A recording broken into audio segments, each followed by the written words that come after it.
Bonjour, Marie-Amélie Le Fur a été choisie comme Marianne à Saint-Roch en Indre-et-Loire. Dans ce village de 1200 habitants, Marianne aura le visage de l'athlète paralympique Carole Clémence. Elle est spécialiste du 100, 200, 400 mètres et du saut en longueur dans la catégorie T44, celle des sportifs amputés des membres inférieurs. Et désormais, Marie-Amélie Le Fur va prêter son visage à Marianne. Saint-Roch est la première commune à rendre ce type d'hommage à une personnalité en situation de handicap. Alain Anceau est maire de Saint-Roch. Il dit avoir été marqué par une photo publiée pendant les Jeux paralympiques de Rio. C'était en 2016. Il fallait vraiment chercher quelque chose d'innovant, mais quelque chose de nouveau. Et donc, il y a eu les Jeux Olympiques il y a quelques années, où Marie-Amélie, donc c'était en 2016 à Rio, elle a gagné les Jeux Olympiques. Et je me souviens d'une photo qui a été reprise sur les journaux, où elle était vraiment rayonnante, elle était sur le podium, elle souriait parce que c'était le relâchement à la fin de la course et vraiment la victoire était là. Et en plus, elle nous a dit qu'elle avait les yeux tournés vers sa famille et donc c'était aussi un remerciement qui sortait du cœur. Marie-Amélie Le Fur ne sera pas représentée sur un buste, mais sur un tableau. Il s'agit de métal découpé au laser.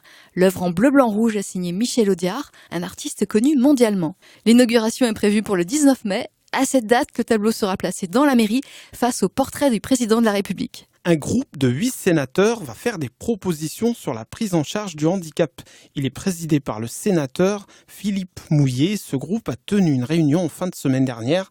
Marine Nouven. Manque de place, cloisonnement des dispositifs, démarches trop complexes. L'accompagnement des personnes handicapées est un grand chantier auquel le gouvernement a décidé de s'attaquer. Un groupe de travail de 8 sénateurs de toutes tendances politiques vient d'être nommé pour formuler des propositions. Philippe Mouillet préside ce groupe.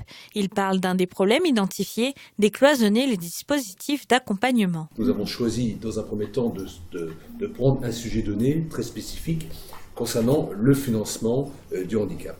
À la fois en s'appuyant sur deux constats. Un premier constat qui est, je dirais, une complexité du système français aujourd'hui. On voit bien qu'on a d'ailleurs plusieurs systèmes de financement entre les départements et l'assurance maladie, des problèmes de cloisonnement, des problèmes qui sont liés parfois à la barrière de l'âge où on change de système.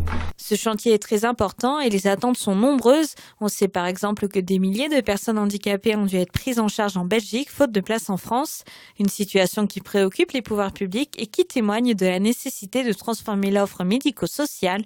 Sophie Cluzel, la secrétaire d'État chargée des personnes handicapées, a rappelé l'importance d'associer les différents acteurs, les collectivités territoriales, les acteurs du médico-social et les professionnels. Les 8 sénateurs se sont engagés à formuler des propositions avant l'été. Parcourir 710 km jusqu'à Paris, c'est l'objectif que s'est donné Édouard de Treize. Ce jeune entrepreneur est parti le 4 janvier depuis Lectoure, près d'Agen. À travers ce périple d'une quinzaine de jours, il entend sensibiliser les gens au handicap et à son activité de fabricant de fauteuils roulants.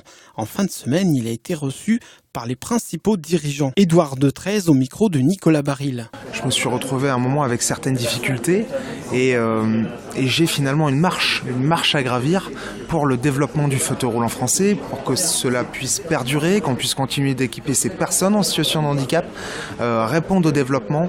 Et pour ça, on a besoin d'investissements en adéquation avec une vision industrielle. Je suis très fier de ce qui m'arrive aujourd'hui, mais j'espère surtout qu'avec Monsieur Larcher et d'autres échanges, ça puisse aboutir à des solutions concrètes en faveur du développement de cette entreprise. Vous êtes diabétique, votre témoignage est susceptible d'intéresser la Fédération française des diabétiques. L'association vient de lancer une enquête sur le bien-être des personnes atteintes de diabète. Milève Benafsi. Comment les personnes atteintes de diabète vivent-elles au quotidien? Quel est le regard des autres? Ce sont des questions qui intéressent les auteurs de l'enquête lancée par la Fédération française des diabétiques. L'objectif, c'est de donner des informations autres que médicales.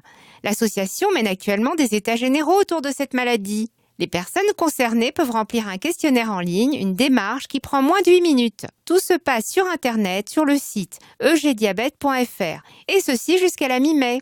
On attend au moins 40 000 participants pour connaître les besoins de ce public et mieux y répondre. Les résultats seront consultables au mois de juin, toujours sur Internet. La Fédération française des diabétiques compte également se servir de ces précieuses informations dans le cadre des états généraux autour de cette maladie pour élaborer une stratégie à plus long terme. L'information continue sur vivrefm.com et sur nos réseaux sociaux Facebook et Twitter. C'est la fin de ce journal, merci de l'avoir suivi.